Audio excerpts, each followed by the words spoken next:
Welcome to the Tech Talks Daily Podcast, where you can learn and be inspired by real-world examples of how technology is transforming businesses and reshaping industries in a language everyone can understand. Here is your host, Neals C. Hughes. Welcome back to the Tech Talks Daily Podcast. What topic shall we explore today? Funny you should say that, because seeing as today's digital environment has confirmed one thing: data in motion has never been less secure. And the fact that legacy network architecture and disparate point solutions have only added to the complexity of enterprise IT. And as a result, protecting critical data as it moves between locations such as cloud, mobile and IoT, that all needs to be secure. I wanted to go a little bit deeper into that huge melting pot. And this is a subject, of course, that requires an expert in the field. And looking for all of us, I found one. So today I invited Guru Pai, CEO and founder of a company called Privafy, onto the podcast. And Privafy is on a mission to redefine data in motion security and deliver a comprehensive protection in an easy-to-use cloud-native service, but at a disruptive price. So I invite you to come and join me in conversation with Guru Pai, who's going to speak about all the ways in which digital enterprise organisations can solve the critical issues of protecting their most valuable asset, their data. So let's get him on the podcast now. So a massive warm welcome to the show, Guru. Can you tell the listeners a little about who you are and what you do? Hi, Neil. Thanks for the opportunity, and thanks for the opportunity you've given us and for your audience to listen to this Privafy story. So Privafy is a 2-year-old privately funded startup that is focused on securing what we call data in motion. In the cybersecurity landscape, basically, from our perspective, has two broad segments. One is data at rest, that is securing information that is resident inside machines, ranging all the way from large complex servers all the way down to something like an IoT device. Whereas data in motion deals with the part of the cybersecurity space that secures that data and information when it is moving around between systems, people, and environments. What Privafy set out to do was to try to completely democratize a cybersecurity stack. It was typically only the domain and purview of large, very well-funded companies, and were delivered by very large telecommunications providers that buying what were traditionally point solutions, whether they were VPN systems, MPLS systems, SD-WAN systems, all the way up to firewalls, intrusion detection, protection systems, and content inspection systems. These were very expensive boxes that were cobbled together to provide managed services to large enterprises. What we felt was that that capability had to be available to companies of all sizes, from the SMB market through the mid-market to companies that were globally distributed. We also wanted to make this really easy to use so that we didn't need a very, very scarce market for cybersecurity professionals to be the limiting factor in people's technology choices. So we wanted to make it usable by the everyday business person. And finally, we wanted to make sure that we reached the market at a very disruptive price point that was more akin to what services on the internet, like a SaaS service, would bring to the table, as opposed to the cost of that equivalent capability been provided by a large firm. So there were three primary strategic objectives that we set out to do in cybersecurity. One was provide better security than what current systems provided.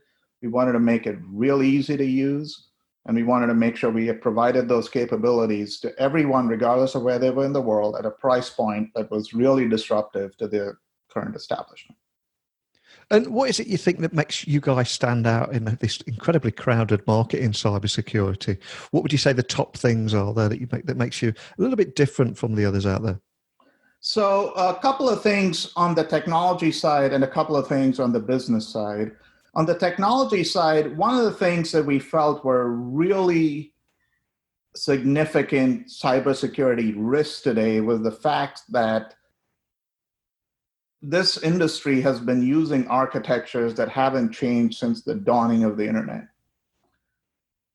They increasingly have, even in the rapidly digitizing world, are very dependent on statically provisioned keys and credentials and processes. There's a lot of human interaction in it. We decided to, by architecturally moving those capabilities to the cloud, we can completely automate those processes and take away those cybersecurity risks almost completely from systems. The second piece that we're very different with almost all other implementations is everything that we do, that full stack of capabilities that we provide, we do it without degrading application performance. If you're like one of the many enterprises who are now working from home or are distributing the workforces across the world, you'll find that most of these architectures have what we call hub and spoke systems, where the traffic is aggregated at a certain point. That really leads to degrading performance. So you notice typically it manifests itself in terms of bad video quality. There's a lot of tiling that happens. If you're a software developer, you find your file transfers, et cetera, taking really, really long. And if you're, like a data scientist, the same thing, you find out that your computations are taking really long to do. We have non-degrading performance in our services because we're fundamentally peer-to-peer. We drone backhaul traffic. So what that gives us is a far better performing system than competitive solutions.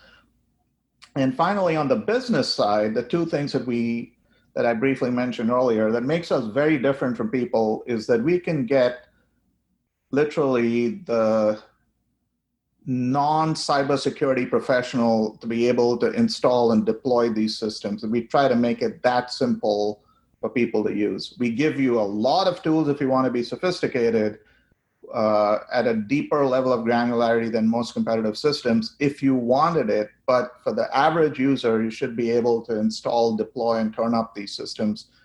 As long as you have the ability to download apps off app stores, whether it's from the cloud or on a mobile or a laptop, you should be able to turn up service with Privafy. And finally, what makes us different that most of our customers keep talking about is the fact that we're economically disrupting the marketplace, coming in at price points that are significantly lower than what people can experience from traditional providers. And there are so many areas I'm excited to explore with you today. But I think one of the first things I'd love to bring up is I think it's been a few years now since that famous quote, data is the new oil. So for any business leaders that are listening to this podcast today, how can they solve that critical issue of protecting their most valuable asset, which of course is their data? So that's absolutely relevant at the time the quote was made, and I think it's going to be increasingly relevant as time goes by. So the first thing is that governments and entities that have jurisdictional control over what the industry will call PII, or personally identifiable data, is creating an obligation for firms to make sure that that information is protected, that that both their brand value and their customer information is now is table stakes to being a player in the digital economy.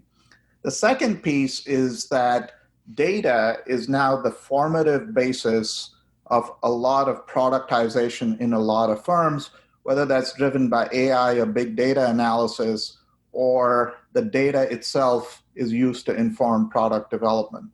That data is incredibly valuable to your competitors, to bad actors, whether they're state-sponsored or just people trying to benefit from the cybercrime or initiatives or cybercrime programs that go in and try and create some degree of mischief in these firms. So what happens is that in this digital economy, the place that the data is the most vulnerable is not inside the machines, because people can generally try to protect those machines. There's a lot of long-standing tools that protect access of data in a static machine. There's physical security that can protect buildings, etc. But when everything is distributed, especially in a mobile and a cloud-first world, data is constantly moving. So that burden of cybersecurity has to move from protecting data that's resident inside a machine to data that is moving between machines, whether that's in an IoT context, a work from home context, a customer data sitting in a cloud context. All of them need the same degrees of protection that you did when you were trying to protect information inside a machine or inside a work location. So solutions like Privafy solve that problem for you in a very easy, cost-effective way. The reason people have struggled with this particular area over the years is the only people who could do a really good job at it were people who were very large, deep-pocketed firms that could spend a lot of money investing in systems to protect their employees. But even those systems are going to start to feel the challenge of a fully distributed architecture when everything in the enterprise is distributed, fueled by work from home, fueled by a global supply chain, fueled by the customer interaction being completely digital. And as we explore how digitalization and security are going to change in a post-COVID-19 world, one thing that is incredibly clear is the global pandemic has put a turbocharger on an existing trend of working from home. But I'm curious, what kind of effects are you seeing as a result of this already? Neil, that's been unfortunately, I would think, a big driver of interest in what Privafy does. When the entire enterprise is now working from home, it's not just, from a technology perspective, it's not just a 5 or 10% of the employees that are remote now. What has happened is the entire enterprise, which implies that every process, every workflow, every customer interaction, every supply side interaction that were processes inside the firm have now fundamentally changed. And what that means from a security perspective is that almost 100% of the information that makes that company go is now being transmitted over the internet.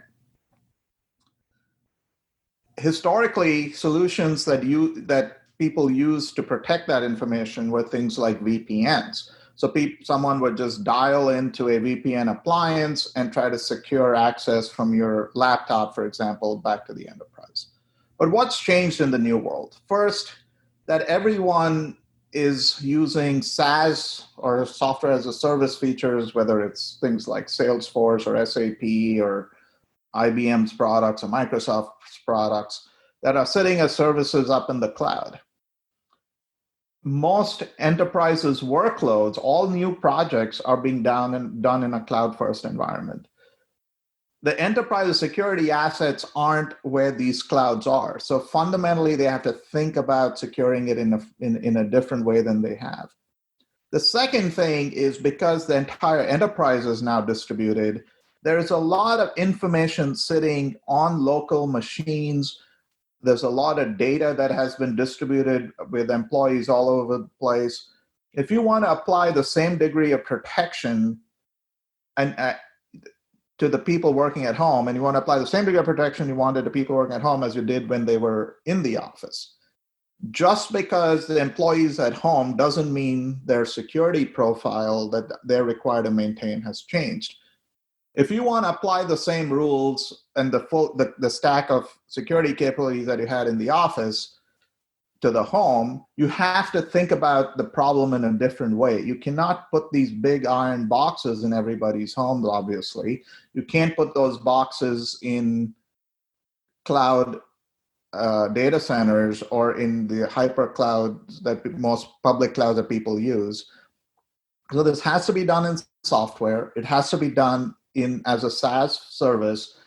and it has to be really easy to use. So that's what Privafy delivers today, but that's the problem set that we are being asked to engage with firms of all sizes when they finally come to grip with what's changing in their world when they go to this work from home environment. And presumably, of course, that's going to mean a much, much more in-depth scrutiny for those traditional business practices. But from the conversations that you're having, do businesses get that? Do the boardroom get that? Well, I think the boardroom gets that from a governance perspective, but from an action perspective, most CIOs and most CISOs that we talk to fall into two categories. There are ones that are anticipating the problems that are going to happen and they want to make investments ahead of the curve, or they may have been seeing some of the more insidious attacks that we're just beginning to see and discover and block in our systems. And they're sort of at the front end of the curve. The vast majority of CISOs right now and CIOs right now, I think, have been at this for, let's just say, give or take 45 days at the outside. And they're, I think, just getting over the capacity issues just to allow people to work from home without impeding their productivity. It's just now that they're saying, okay, so now I've changed my company's topology. What does that do to my security profile? And I think it's just now that people are actually going to realize what all has to change on the security side. I think right now, for the next few weeks and months, the vulnerability scores of these firms are going to be pretty high because I don't think they've made the same investments in protecting their employees and the company in this secular work from home environment right away. But I think it's happening. The early adopters, like anything else, like in any other environment, are doing it, at an accelerating pace. I think the bulk of the industry will see the leaders doing it and follow quite rapidly. And we do have a lot of startup founders listening to this podcast. And I'm kind of curious here. Do you think that investors are increasingly going to start favoring security startups because of this changing climate that we're seeing? I definitely think so, Neil. I think we're in, as they say in the US, in baseball versus cricket, as I need to remind most of my American friends here. We're in the first inning of a long game. Software and SaaS-based security is going to, is going to become the dominant theme. And there's so many myriad ways that attacks can start happening that I think, unfortunately, cybersecurity will be a growth industry for a very long time.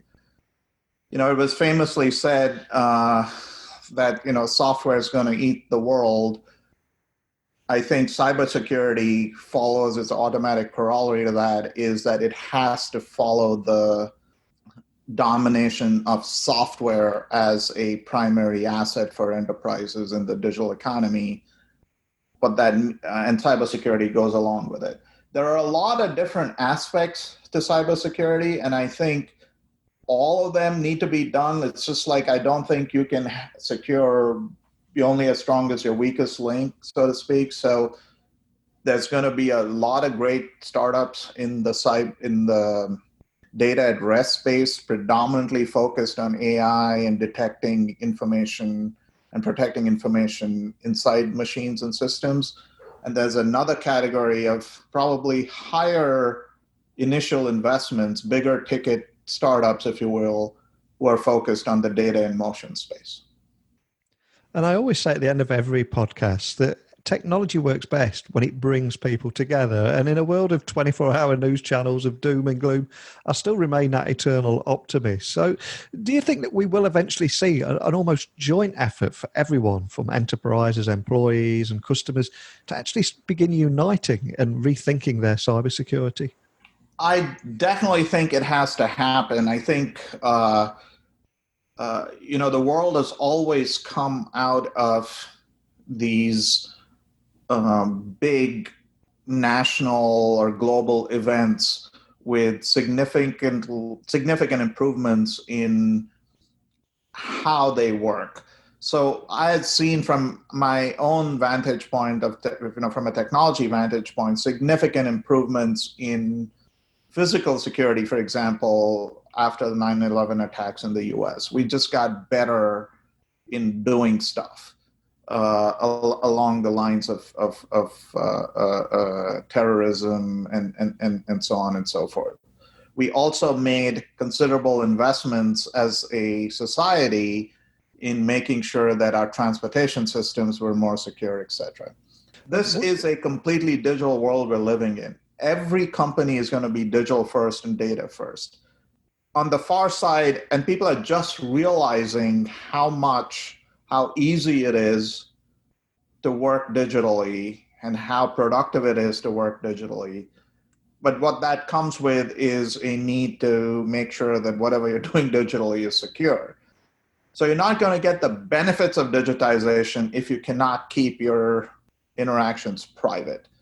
What that means is not only does the technology industry have to bring forth very simple, easy to use security mechanisms, but the adoption of it has to be, I would say, mandated to a certain extent by governments and the entities that have jurisdiction, which I think they're doing a pretty good job of, but it has to become more front brain for people if the economy is primarily digital, as well as a variety of industry bodies that need to require it to make sure that at the end of the day, that their customers, that the public in general, have the confidence in doing digital business digitally. I'm pretty confident the world will get there. This is not an intractable problem. It is more one of people deciding to do something. And usually it comes with the benefit of the action.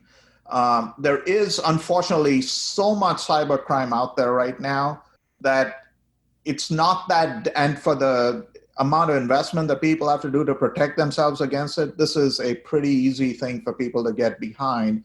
And I'm pretty confident that in the future, there'll be a digital first future that has a very, very comprehensive security mechanism behind it so people can feel confident that they can do business and that the basic guarantee and underwriting of digital transactions is assured by the companies that provide those services. So I'm very optimistic that the world will work through it.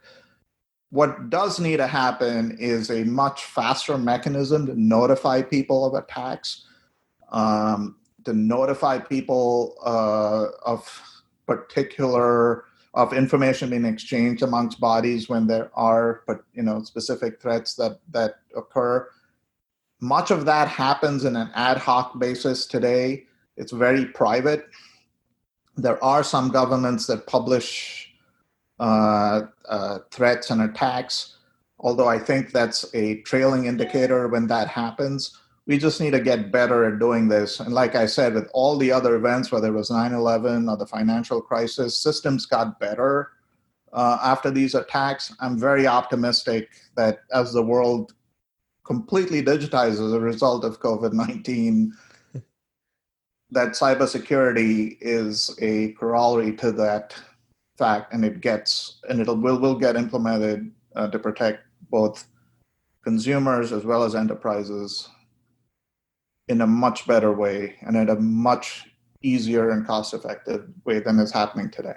So what's next for Privafy then, and what kind of role do you see you guys playing in this post-pandemic world? So what we are all about is just trying to make sure that the digital world is more secure for everybody. And we will keep partnering with companies across the world who can bring our technology to market in as expeditious a way as possible. So for us, the future really is trying to convince folks that this is a better way. We've just started down the path of doing that. And then trying to find a range of partners whom we can add value to so that they can start supporting their customers by using our technology. So I think the future for Privafy is how successful we are is going to be a direct function of how successful we make our customers.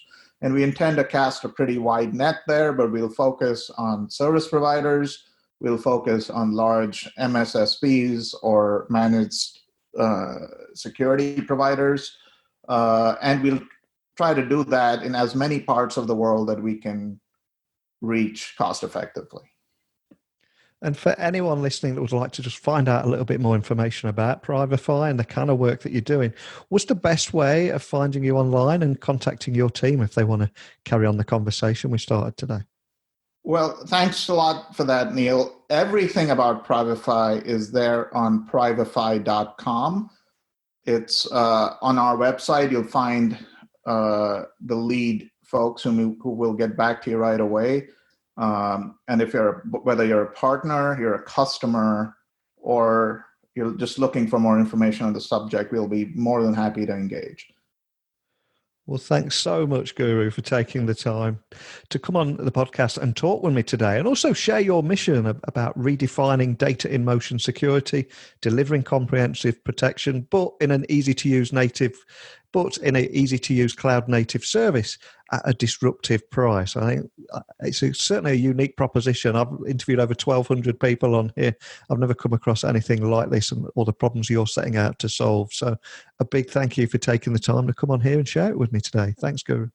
Thank you, Neil. Thank you for the opportunity, and stay safe. It seems that COVID-19 has put a real turbocharger on that existing trend of working from home. And in essence, we know that enterprises are aware of this, but it has become more urgent. For example, Bob Iger of Disney recently interviewed and said, in no uncertain terms, they would be using considerably less office space in the future. And that on its own is a huge talking point, isn't it? And also how, as a dispersed workforce gives rise to a variety of data in motion. And also another point from that is how a dispersed workforce is giving rise to a variety of data in motion management challenges, and why traditional physical perimeter security solutions that have protected those critical applications in the past are just no longer effective. So I just loved exploring this with him today, and those blurring of boundaries between the home and the workplace, and why it is an unsettling factor for so many enterprises. Because work from home employee solutions often don't have that same protection and monitoring as they have in the office.